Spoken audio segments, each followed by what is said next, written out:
Fresh ఉందంట.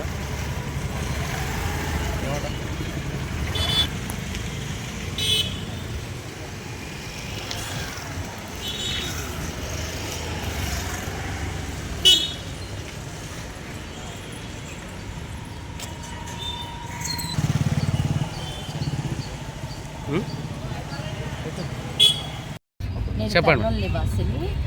నాకు ఒక వ్యక్తి మోసం చేసి నా పని చేస్తానని చెప్పి నాకు చాలా డబ్బు తీసుకొని వాట్సాప్ల ద్వారా, తర్వాత ఫోన్ కాల్స్ ద్వారా నన్ను బెదిరించి, ఆ తర్వాత డబ్బు ఇవ్వకపోతే నానా మాటలని నన్ను మానసికంగా చాలా గురి చేసినారు.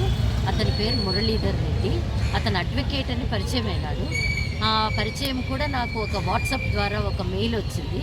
ఆ మెయిల్ ద్వారా అతను నా నెంబర్ కనుక్కొని నా నెంబరు ఎంఆర్ఓ ఆఫీస్ నుంచి దొరికింది అని చెప్పి మాకున్న సమస్యలని, అంటే ల్యాండ్ సమస్యలని తీరుస్తానని చెప్పి నా దగ్గర ఫస్ట్ ఒక మనీ తీసుకున్నాడు.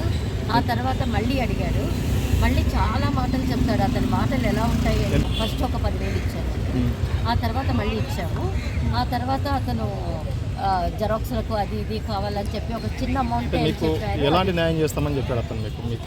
మాకు ఆఫీసర్లతో, పోలీసుల ద్వారా కానీ, ఆఫీసర్ల ద్వారా కానీ మాకు మా విలేజ్లో ఉన్న నా సమస్యను తీరుస్తానని చెప్పి చెప్పాడనమాట.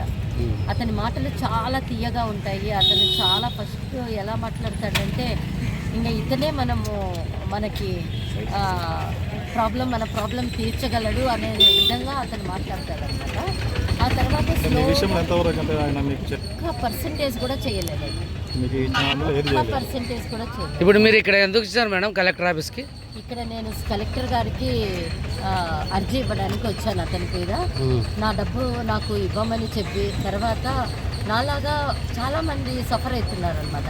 స్పెషల్లీ లేడీస్ ఏమంటే తొందరగా నమ్మేస్తాము. ఏమైనా చెప్పినా నమ్మేస్తాం అనమాట. మనకు షార్ట్ రూట్లో పోవడం ఈజీ అనమాట. అది వచ్చింది. ఈ షార్ట్ రూట్ వల్లనే ఇలాంటి వాళ్ళ ట్రాప్లో పడిపోతున్నాము. ఇలాంటి వాళ్ళ ట్రాప్లో పడిపోయి మోసపోతున్నాము.